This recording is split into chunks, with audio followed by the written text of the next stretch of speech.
Hello friends, welcome to Royal Study. दोस्तों, आज के इस वीडियो में दिल्ली पुलिस कांस्टेबल 2023 के स्पेशल एग्जाम का नेक्स्ट एनालिसिस आपके लिए लेकर आ चुके हैं। आज 3 दिसंबर 2023 को हम फर्स्ट शिफ्ट का एनालिसिस कवर करेंगे। क्लियर है? इससे पहले के जितने भी एनालिसिस है सारे आपको दे दिए हैं, आप प्लेलिस्ट जाकर चेकआउट कर सकते हैं। गाइज, आज लास्ट आपका दिन है जिसमें एग्जाम है। आज की 3 शिफ्ट आपकी होंगी, उसके बाद में आपका पेपर एंड हो जाएगा, है ना। तो उसके बाद में हम एसएससी जीडी की स्पेशल तैयारी आपको कवर करवाएंगे। तो आप चैनल को सब्सक्राइब करके रखिएगा। साथ ही इससे पहले की जितनी भी पीडीएफ है हमने टेलीग्राम पर डाल दी है, और जो भी लेटेस्ट पीडीएफ होगी एसएससी जीडी बाकी सभी की, और जो भी अपडेट होगा वो आपको टेलीग्राम पर ही मिलेगा। तो टेलीग्राम से जरूर से कनेक्ट हो जाएगा, डिस्क्रिप्शन में आपको लिंक मिल जाएगी। साथ ही इस चैनल को सब्सक्राइब करके बेल आइकन को ऑल पर सेलेक्ट कर दीजिएगा, ताकि जो भी नया वीडियो आए सबसे पहले आप सभी के पास में पहुंच पाए। क्लियर है? तो आइए स्टार्ट करते हैं आज के हमारे फर्स्ट क्वेश्चन से। फर्स्ट क्वेश्चन है हमारा, सितारा देवी का संबंध किस नृत्य से है? सही जवाब रहेगा कथक नृत्य से इनका संबंध है, सितारा देवी का। और ये क्वेश्चन कल वाली 2 या 3 शिफ्ट में भी क्वेश्चन ये सेम टू सेम क्वेश्चन बना था। सितारा देवी एक प्रसिद्ध भारतीय कथक नृत्यांगना थी। इनका जन्म 1920 में कलकत्ता में हुआ था, और उन्होंने भारतीय शास्त्रीय नृत्य की कथक शैली को लोकप्रिय बनाने में महत्वपूर्ण योगदान दिया। उनके मंत्रमुग्ध कर देने वाले प्रदर्शन ने उन्हें नृत्य सामग्रिनी, है ना, सामग्रिनी का उपनाम दिया, जिसका अर्थ होता है नृत्य की सामग्री। अगला क्वेश्चन पूछा गया है, अवनी लेखरा किस खेल से संबंधित है? सही जवाब रहेगा शूटिंग से। अवनी लेखरा का जो संबंध है ये शूटिंग से है ना। अवनी लेखरा एक भारतीय महिला पैरा राइफल शूटर है, तो शूटिंग से इनका संबंध हो जाएगा। इसके अलावा अवनी लेखरा का जन्म 8 नवंबर 2001 को जयपुर राजस्थान में हुआ है। तो गाइज, अवनी लेखरा के बारे में आप थोड़ा सा ध्यान रखिएगा, जयपुर राजस्थान से इनका संबंध है, और वैसे यह शूटर है या शूटिंग से इनका संबंध है। अवनी पैरा ओलंपिक खेलों में गोल्ड जीतने वाली पहली भारतीय महिला है। नेक्स्ट क्वेश्चन है, कृष्णा नागर किस खेल से संबंधित है? सही जवाब रहेगा पैरा बैडमिंटन है। ये पैरा बैडमिंटन से इनका संबंध है कृष्णा नागर का। कृष्णा नागर एक भारतीय पैरा बैडमिंटन खिलाड़ी हैं। साल 2021 में उन्हें मेजर ध्यानचंद खेल रत्न पुरस्कार से सम्मानित किया गया था, और इनका संबंध भी राजस्थान से है। तो आप देख कर जाइएगा, राजस्थान के जयपुर से इनका संबंध है, ध्यान रखिएगा। अगला क्वेश्चन है हमारा, 1955 में गणतंत्र दिवस परेड में मुख्य अतिथि के रूप में किसने भाग लिया था? सही जवाब रहेगा पाकिस्तान के गवर्नर जनरल मलिक गुलाम मोहम्मद ने भाग लिया था 1955 में गणतंत्र दिवस परेड में। साल 1955 में गणतंत्र दिवस परेड में मुख्य अतिथि के रूप में पाकिस्तान के गवर्नर जनरल मलिक गुलाम मोहम्मद ने भाग लिया था। वे राजपथ नई दिल्ली में गणतंत्र दिवस परेड में मुख्य अतिथि के रूप में भाग लेने वाले पाकिस्तान के पहले व्यक्ति थे। तो इस तरह से भी क्वेश्चन पूछा जाता है। अगला क्वेश्चन है, सूर्य की सतह पर दिखने वाले जो काले धब्बे होते हैं उनको क्या कहते हैं? तो सन स्पॉट इनको बोला जाता है, सन स्पॉट बोला जाता है। सूर्य पर दिखने वाले काले धब्बे को सन स्पॉट कहते हैं। ये धब्बे सूर्य की सतह पर बने डार्क एरिया होते हैं। ये धब्बे आसपास के क्षेत्रों की तुलना में कम तापमान वाले होते हैं। अगला क्वेश्चन है हमारा, परिवार नियोजन किस पंचवर्षीय योजना में किया गया था? देखिए, चतुर्थ पंचवर्षीय योजना दे रखा था तो ठीक है, नहीं भी दे रखा है तो 6ठी पंचवर्षीय योजना, 3री पंचवर्षीय योजना, 11वीं पंचवर्षीय योजना, ये भी परिवार नियोजन से रिलेटेड ही है। अगर चतुर्थ नहीं दे रखा था तो वो भी आप क्लिक कर सकते हैं, उसमें भी आपका करेक्ट आंसर हो जाएगा। भारत में परिवार नियोजन कार्यक्रम की जो शुरुआत हुई थी 1952 में हुई थी, और यह दुनिया का पहला राष्ट्रीय कार्यक्रम था। इस कार्यक्रम में जनसंख्या को स्थिर करने के लिए जन्म दरों को कम करने पर जोर दिया गया था। अगला क्वेश्चन है, समुद्री पारिस्थितिकी तंत्र में प्राथमिक स्तर पर कौन होता है? तो प्राथमिक स्तर पर समुद्री पारिस्थितिकी तंत्र में होते हैं पादप, प्लवक, समुद्री शैवाल, प्राणी प्लवक, है ना। तो ये होते हैं प्राथमिक उत्पादक। इसके अलावा पादप जो प्लवक होते हैं, प्लवक को समुद्री घास या समुद्र घास भी बोला जाता है। नेक्स्ट क्वेश्चन है, गोपिका वर्मा का संबंध किस नृत्य से है? सही जवाब रहेगा मोहिनी अट्टम से। गोपिका वर्मा इनका नाम है, और इनका संबंध हो जाएगा मोहिनी अट्टम से। मोहिनी अट्टम भारत में शास्त्रीय नृत्य रूपों में से एक है, और मोहिनी अट्टम की जो उत्पत्ति हुई है केरल राज्य में हुई है।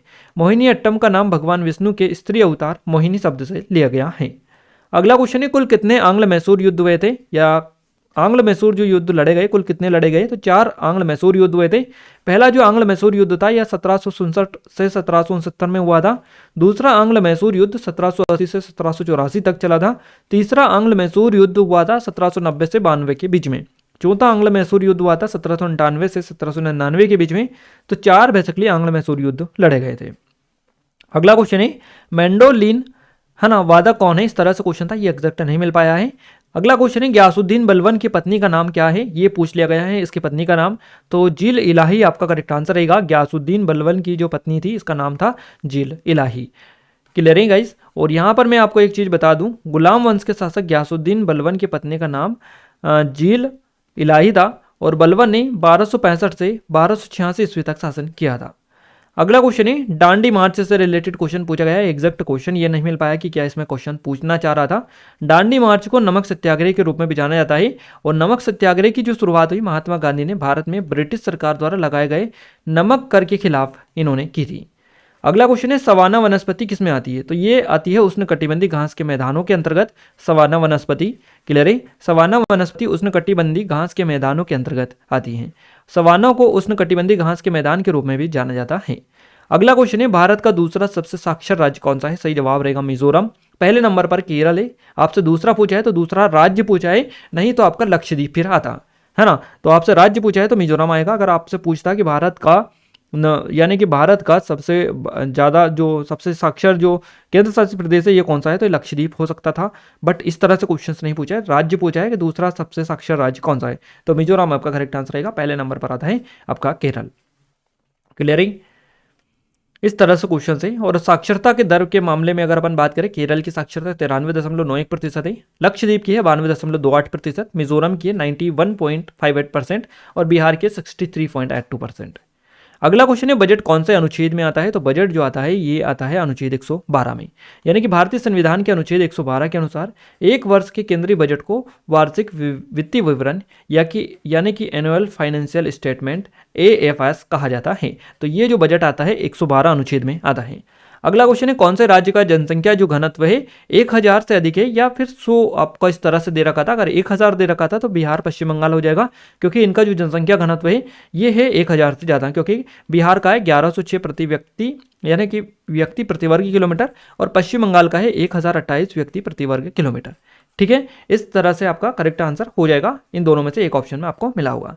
अगर यहाँ पर आपको 1000 की जगह 100 दे रखा था, है ना, कि कौन से राज्य का जनसंख्या घनत्व 100 से अधिक है, तो ऐसा कई सारे राज्य हैं जिनका जनसंख्या घनत्व 100 से अधिक है। तो उस तरह से फिर आपको क्वेश्चंस में क्लिक करने के लिए ऑप्शंस की ज़रूरत होगी। एक ऑप्शन हमें मिला था राजस्थान वाला, राजस्थान के बाद में और ऑप्शन हमें नहीं मिल पाए थे, है ना। तो और क्या क्या ऑप्शन थे आपके कमेंट में कमेंट करके बताइएगा, हम आपको आंसर कमेंट में बता देंगे। नेक्स्ट क्वेश्चन है साक्षरता। साक्षरता की गणना किस विभाग द्वारा की जाती है, तो गृह मंत्रालय के द्वारा की जाती है साक्षरता की गणना, याद रखिएगा। देखिए भारत में जनगणना के अनुसार साक्षरता की जो गणना है गृह मंत्रालय के द्वारा की जाती है। जनगणना संगठन भारत के महाराष्ट्र और जनगणना आयुक्त के कार्यालय के तहत आता है। अगला क्वेश्चन है विंग्स ऑफ फायर किसकी पुस्तक है या किसकी आत्मकथा है, सही जवाब रहेगा एपीजे अब्दुल कलाम जी की। एपीजे अब्दुल कलाम भारत के 11वें नंबर के राष्ट्रपति थे और उन्होंने 2002 से 7 तक भारत के राष्ट्रपति के रूप में काम किया था। Wings of Fire APJ Abdul Kalam की आत्मकथा है और वह भारत के राष्ट्रपति बनने से पहले क्या थे, वैज्ञानिक।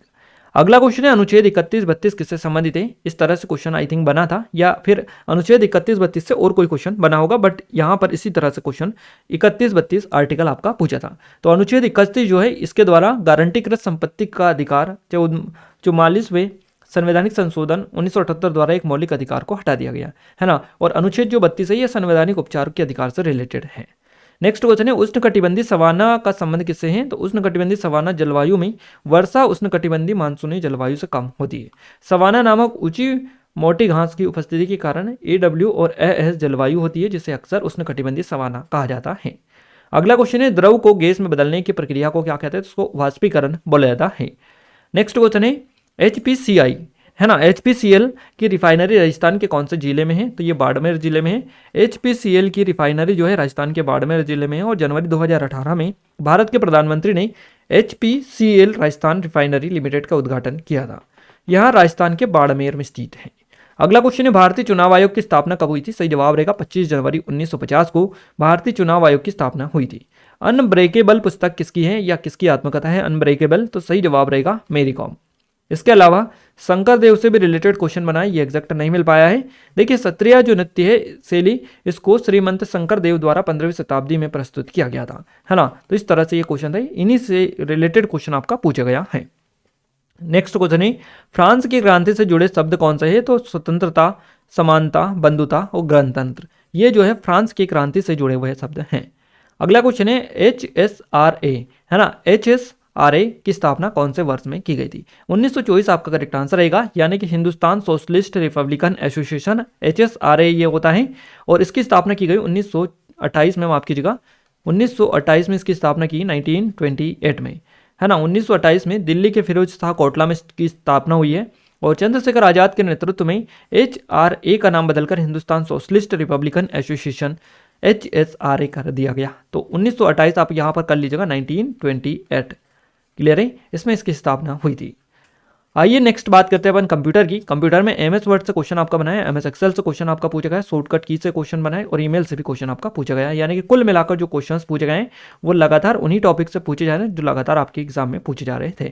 मैथ्स में समय कार्य से क्वेश्चन बना है, परसेंटेज से क्वेश्चन आपका बना है, चाल दूरी से क्वेश्चन बना है, औसत से क्वेश्चन पूछा गया है, अनुपात से भी क्वेश्चन आपका बना है। रीजनिंग में कोडिंग डिकोडिंग आपका पूछा गया, 5 से क्वेश्चन बने, आकृति से क्वेश्चन बने, सीरीज से क्वेश्चन पूछे गए हैं। तो यानी कि कुल मिलाकर मैथ्स और रीजनिंग में भी आपके वही टॉपिक आ रहे हैं जो डेली बेसिस पर आ रहे हैं। बस थोड़ा बहुत जो पैटर्न चेंज हमको डेली बेसिस पर मिल रहा है वो जीके का ही मिल रहा है, जीके जीएस का। यानी कि उसमें आपका जो है डेली पैटर्न अगर देखें अपन थोड़ा सा डीपली तो डेली पैटर्न चेंज हो रहा है, कभी किस पे कभी किस तरह के क्वेश्चंस पूछे जा रहे हैं। तो आप थोड़ा सा फोकस उसी पर करिएगा, बाकी ये जो टॉपिक है इनको तो जो डेली बेसिस पर आ रहे हैं उन्हीं को आप पढ़ के जाइएगा। Clear guys. PDF के लिए आपको क्या करना है, एप्लीकेशन को डाउनलोड कर लेना है, टेलीग्राम चैनल और ग्रुप को ज्वाइन कर लेने का, दोनों को लिंक आपको डिस्क्रिप्शन में मिल जाएगी। डिस्क्रिप्शन की मदद से आप दोनों को ज्वाइन जरूर से कर लीजिएगा। आगे आने वाले वीडियोस के लिए सबसे पहले आपको क्या करना है, चैनल को सब्सक्राइब करके बेल आइकन को ऑल पर सेलेक्ट कर देना है ताकि जो भी नया वीडियो आए सबसे पहले आप सभी के पास में पहुंच पाए। SSC GD की एडवांस तैयारी के लिए आप सब्सक्राइब जरूर से करके रखिएगा। Clear guys. तो मिलते हैं हमारे नेक्स्ट शिफ्ट के एनालिसिस के साथ, तब तक जय हिंद, वंदे मातरम।